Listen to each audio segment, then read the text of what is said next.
Om Shanti. In the series of Mera Baba, this is the Avyakta Murli of 2nd November 2004. All powers say, Ji Hazir, yes I am present to every order. Baba is saying, the children who follow every Srimad of the Lord saying, yes my Lord, I am present, I accept. They always say, Ji Hazir, yes I am present to every order. They say, Ji Hazir at every step. If you do not say Ji Hazir in following every Srimad, then every power cannot be present in front of you, the Lord, at every moment. If you follow the Father's Srimad or orders only sometimes, then the powers will also sometimes fulfill your orders of being present in front of you. At that time, instead of being one with a right, you become dependent. So Baba is saying in 2004, the children who follow every Srimad and who say, yes my Lord, I am present, I accept, Ji Hazir and Ji Huzur. They always say Ji Hazir to every order. They say Ji Hazir at every step. If you do not say Ji Hazir in following every Srimad, then every power cannot be present in front of you, the Lord, at every moment. If you follow the Father's Srimad or orders only sometimes, then powers will also sometimes fulfill your orders of being present in front of you. At that time, instead of being one with the right, you become dependent. So Baba is saying two things here. Always say that I am present, and always say that, yes my Lord. So Baba is teaching obedience. Recently there was a slogan, I think day before yesterday, Monday, to be obedient. Yesterday, to be obedient means to empty your mind of all the dictates of your own mind. To empty your mind of all the manmat is to be obedient. Here, two things. One, to say that yes, I am present. And second, yes, whatever He has told us to do that immediately. That is to follow the Srimad. That is to obey the Srimad. That is to follow the Srimad at all the times, in all the conditions, at all places. Three things are there. At all time, in all places, and in all circumstances. To follow Srimad is to be obedient. If we are following Srimad at some times, not all the times, that is not being obedient. If we are following Srimad in some conditions and not in other conditions, that is not following Srimad. If we are following Srimad at some places, like whilst we are in Madhuban, that time everybody is so accurate in spiritual lifestyle. But the moment you go out from Madhuban, whether it is Laukik home, center, office, the lifestyle changes. You know, one of the human tendency is to make an exhibition, to show off. This is a very innate tendency of human beings. There was once a temple, and a very small child used to go to that temple, and he would sit in one corner and observe the priest of that temple. The priest would come every day.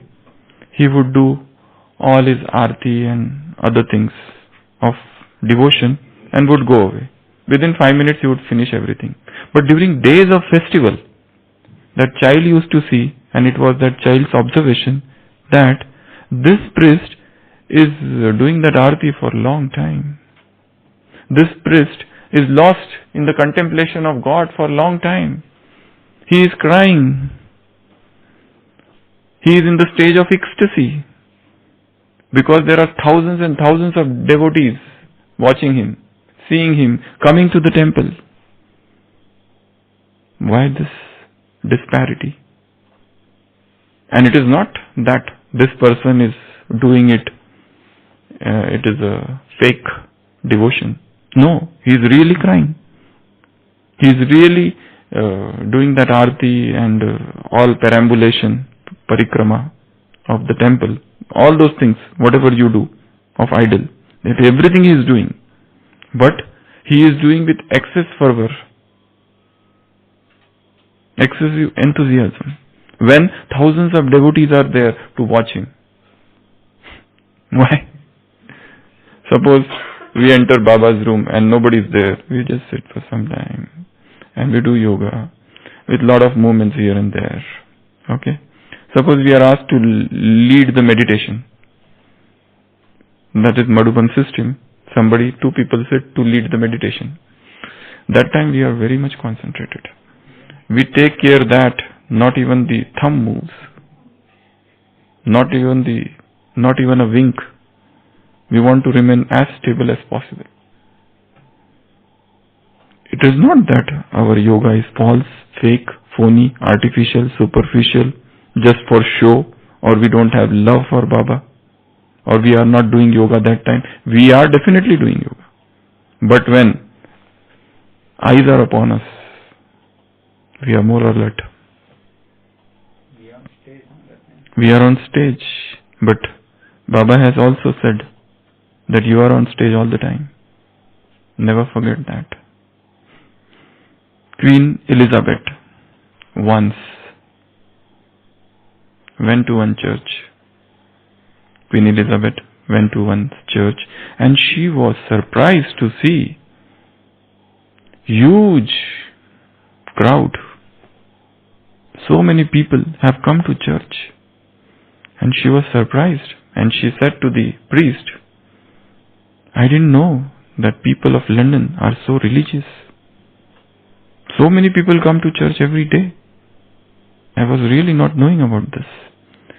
The priest said, you are laboring under a false delusion. These are those people who are calling me from last 2-3 days to confirm whether Queen Elizabeth is coming or not coming. Otherwise you see every day here. Hardly anybody is there.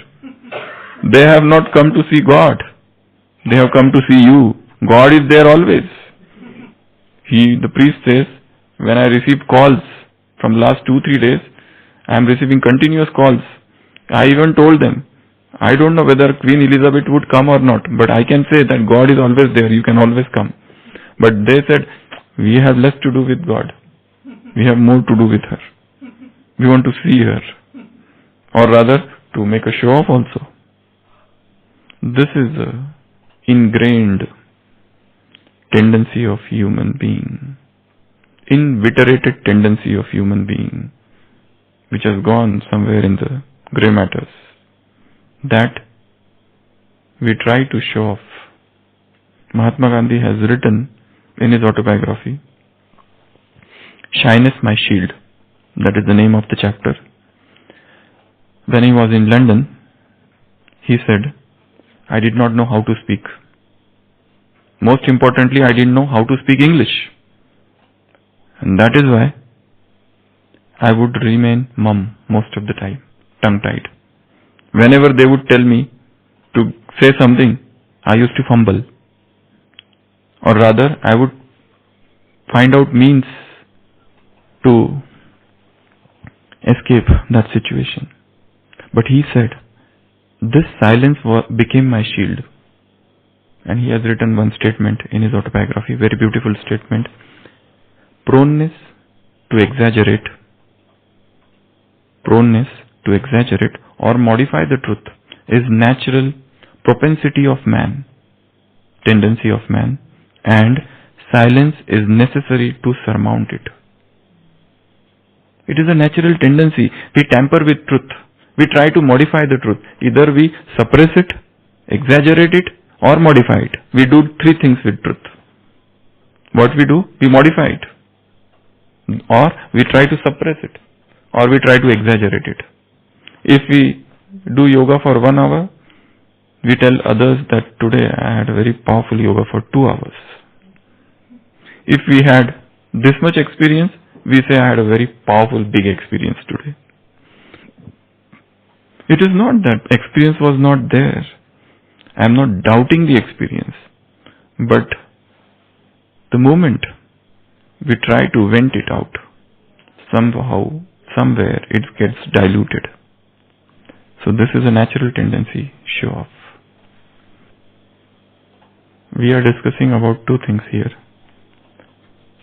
Yes, my Lord, and obedience. Obedience at all, in all conditions. Obedience at all time. Obedience in all situations. It's not that only when we are here or when we are not there. For that only we were discussing all this. That when we are in Madhuban, we are more alert. So what to do to increase this alertness? Always to feel that we are in Madhuban. Always to have this set of thoughts or attitude that I am in Madhuban, I am on stage, people are watching me all the time. So I cannot become careless even for a moment. Even while sleeping, people are watching me, how I am sleeping. Even when I sleep, if somebody observes, they should see that yes, such a tranquil pose of sleeping, this is as if a yogi is sleeping. Whether it is a sleeping, whether it is walking, whether it is talking, whether it is smiling, whether it is laughing, anything, eating, drinking, all these things, everything, touching, inquiring, whatever, all these things should have a spiritual tinge. They should be colored by spirituality. So, obedience means to follow the order without a second thought. Obedience means full faith. Obedience means complete faith. In Christianity, there is a word in English literature which is known as doubting Thomases. Out of the 12 disciples of Jesus, this was one of the disciples, very much beloved of Jesus Christ, Thomas. But the word doubting Thomas means somebody who always doubts. If you are told, do this, do that, they will ask 10 questions. Always mindful of doubt, Sanshay, Baba says. That is known as doubting Thomases. It is shown in Bible when Jesus tells his disciples to board the ship and they start going. He says, I will come, you go. The lake of Galilee. And after some time, all the disciples see that Jesus is coming, walking on the ocean, on water. He is walking on water and coming. First they can't believe. They feel he is ghost or some trick of mind. How can a human being walk on water? I don't know how far this story is true, but that is what is recorded in Bible. And again, that is another thing, because when Jesus was there, Bible was not written. It was written long after him. After 150 years, the four disciples came together and they wrote all the, something like that. 40 years, I think so, or some years. That is also not unanimously agreed upon, the date, when it is written. So, it is written much later on. So, but this incident is recorded. So, Jesus is coming, walking on the water. And these people say, who is this? We don't know. He might be a ghost because his face is not very clear. And then he comes very much near to the ship and he says, I am your master. Can't you recognize me? So then they see, it is Jesus, our master, Rabbi. Rabbi is an Arabic word. Hebrew word, which means teacher. He says, yeah, you are our teacher. So, but Thomas says, I will believe you only. You might be a ghost or devil, we never know. If you can make me walk on water, then only I'll believe you. So he says, okay, come, start walking on water. So Thomas starts walking on water. But while he starts walking, and he is amazed to see that he is not getting drowned, and he starts walking, but then there is a doubt in his mind. And he feels, this is some trick of the devil. The devil is making me walk on water. And the moment that thought comes, he starts drowning. And then Jesus runs and pulls him out and saves him. And then he says one thing, O ye of little faith, hey come iman walo. O ye of little faith. Can't you believe me? I am telling you to walk on water. Will you not walk? Still the doubt? Is that your faith? Is that your depth of faith? Baba also says in Murli, wherever there is a faith, there is victory. Earlier they used to write a letter of faith. Baba used to say, write letter of faith. I don't believe if you just say I have faith. Write a letter of faith. Nishchay Patra. Then only I'll believe. Some people even gave with their blood. And then they took to their heels. And never came back. So, faith means absolute faith. There is no partial faith. Nishchay Buddhi means 100% Nishchay. There is no 99% Nishchay Buddhi or 50% Nishchay and 50% faith, Sanchay. Suspicion, doubt, nothing like that. All or none. Faith or no faith. 100% faith or zero. That is the rule. So, when Baba is telling something, you do this, our faith should be like that. 100% faith. If he tells you to jump, jump, knowing well that he will hold us. That much faith. In the mythological story of Prahlad and Hiranyakashipu, it is shown that he was made to pass through so many dangers by his father, Prahlad. And most of the time he was fearless. He had a full faith that Lord Narayan would save me. He was thrown from a cliff, but he had no fear. He was made to sit in fire, but he had no fear. He was kept in a dungeon in that jail full with poisonous serpents. He was made to be trampled upon by an elephant, but he was fearless all the time. Rather, there is a very good event there. His mother would come to him again and again, would try to convince him, please, please, please, agree to what your father is saying, because I don't want you to be killed. So he is convincing his mother, please don't worry about me, and nothing would going to happen. He is convincing his mother. Look at his faith, faith of that small child. He is convincing his mother, you don't worry about me. I know nothing would happen to me. That is faith. Nothing will happen to you. Your very hair is numbered. Each and every hair of yours is numbered. Nothing will happen to you. So, for obedience you require a very deep faith. For obedience you also require a very deep faith in the machinery of karma.